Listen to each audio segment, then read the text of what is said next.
ये सबसे बड़ी मल्टी मॉडल कार्गो टर्मिनल के उद्घाटन के अवसर पर उपस्थित सभी साथियों, कैसा लग रहा है? अच्छा लग रहा तो एक बार जोर से ताली बजा के हमारे हरियाणा के लोकप्रिय और जमीन से जुड़े हुए जो दिन में कम से कम 1500 लोगों से मिलते हैं, ऐसे मुख्यमंत्री श्री नायब सिंह सैनी जी, आपका मैं बहुत बहुत स्वागत करता हूं, धन्यवाद करता हूं। जिस तरीके से आपने इस प्रोजेक्ट के लिए काम किया, जितनी गहराई के साथ, मैंने आपको 5-6 महीने पहले फ़ोन भी किया था इस प्रोजेक्ट के लिए, आपने हर तरीके से सहयोग किया, आपका बहुत बहुत धन्यवाद। हमारे बहुत ही dynamic industry minister Shri Rao Narbir Singh ji का भी मैं हार्दिक स्वागत करता हूं। बहुत ही मजबूत, जमीन से जुड़े और एकदम गति तुरंत फैसले लेने वाले मंत्री हैं श्री राव नरबीर सिंह जी। मैं भाई मुकेश शर्मा जी को भी स्वागत करता हूं, यंग डायनामिक फोर्सफुल हमारे एमएलए साहब। और ओहाई गोजाइमास एमडी सान श्री हिशासी ताकेउची सान, thank you so much for being with us, thank you so much for inviting for this function, and thank you so much for doing so many things for our country through the Maruti Suzuki. Your contribution to India is always considered, it's always cherished, and we are always grateful to you for all the good work that you are doing in India.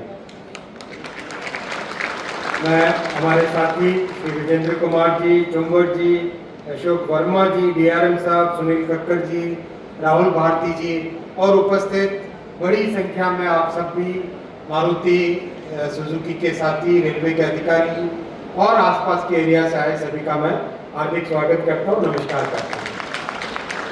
साथियों, इन 11 वर्षों में भारत के railway को प्रधानमंत्री श्री नरेंद्र मोदी जी ने एक तरीके से कंप्लीटली ट्रांसफॉर्म करने का काम हाथ में लिया है।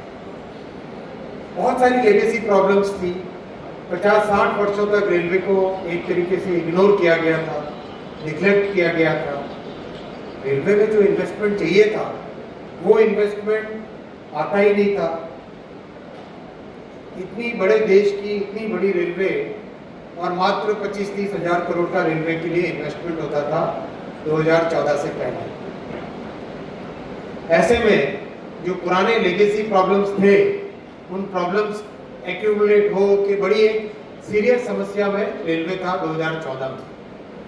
वहां से आज तक इन 11 वर्षों में मोदी जी ने एक सस्टेन्ड वे में, एक बहुत ही मेथोडिकल वे में रेलवे के डेवलपमेंट का काम किया। सबसे पहले रेलवे का बजट बढ़ाया। रेलवे का जो बजट 24-25 हजार करोड़ होता था, उसको बढ़ा के 2.5 लाख करोड़ तक लेके आया। हर तरीके से प्रोजेक्ट के एग्जीक्यूशन पे फोकस किया। किस तरह से यात्रियों को नई सुविधाएं मिले, उस पर ध्यान दिया।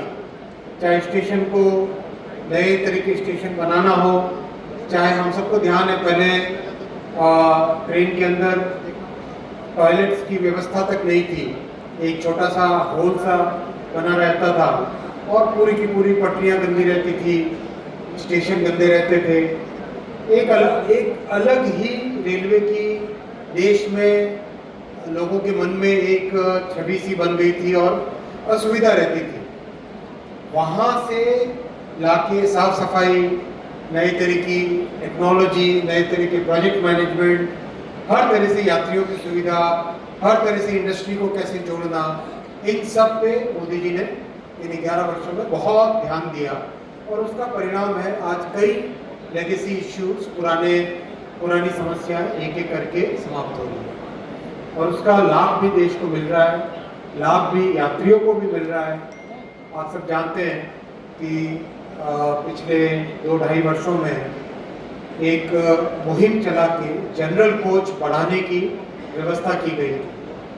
तो जनरल कोच बढ़ाने का काम आज इस लेवल पे पहुंचा है कि जस्ट 1 साल में करीब 1200 से ज़्यादा जनरल कोच पढ़ाए गए रेलवे में और कल एक बहुत अच्छा ऐतिहासिक फैसला लिया गया। पैसेंजर गाड़ियों में अपग्रेडेशन कैसे किया जाए। पैसेंजर गाड़ियाँ हमारे छोटे डिस्टेंस में कम्यूटर्स जो शहर के आसपास रहने वाले लोग हैं या एक शहर से दूसरे शहर में जाने वाले लोग हैं, उनके लिए एक बड़ी सुविधा है। उस सुविधा को कैसे एक नया स्वरूप दिया जाए, वो व्यवस्था करने के लिए कल एक बड़ा फैसला लिया गया कि अब पैसेंजर गाड़ियों को अपग्रेड करने के लिए 100 मेन लाइन EMU, जिसको शॉर्ट फॉर्म में मेमो बोलते हैं, 100 ऐसी गाड़ियां बनाई जाएंगी जो मेन लाइन EMU है, मेमो, जो कि 16 कोच और 20 कोच की बनाई जाएगी। अभी जनरली मेमो बनती है 8 कोच या 12 कोच की, अब बनाई जाएगी 16 कोच और 20 कोच की। इससे देश में जितनी हमारी शॉर्ट डिस्टेंस की कम्यूट है, शॉर्ट डिस्टेंस का ट्रैवल है, उसका बहुत बड़ा लाभ होगा। तो ये 100 गाड़ियाँ बननी चालू होगी। एक नई फैक्ट्री बनी है काजीपेट में, तेलंगाना में, काजीपेट वारंगल में एक नई फैक्ट्री बन रही है। वहाँ पर 100 मेमू बनाने का काम चालू होगा। और एक दूसरा बड़ा फैसला लिया गया है 50 नई नमो भारत गाड़ियों का। नमो भारत AC पैसेंजर है और ये 2 गाड़ियाँ जब बनी, एक पहली अहमदाबाद से भुज के बीच में चली और दूसरी बिहार में पटना से जयनगर के बीच में चली। दोनों ही गाड़ियों का रिस्पांस बहुत अच्छा है पैसेंजर्स की तरफ से। तो अब 50 और नमो भारत गाड़ियों को बनाने का फैसला लिया गया है। यानी 150 नई पैसेंजर गाड़ियाँ जब ट्रैक्स पे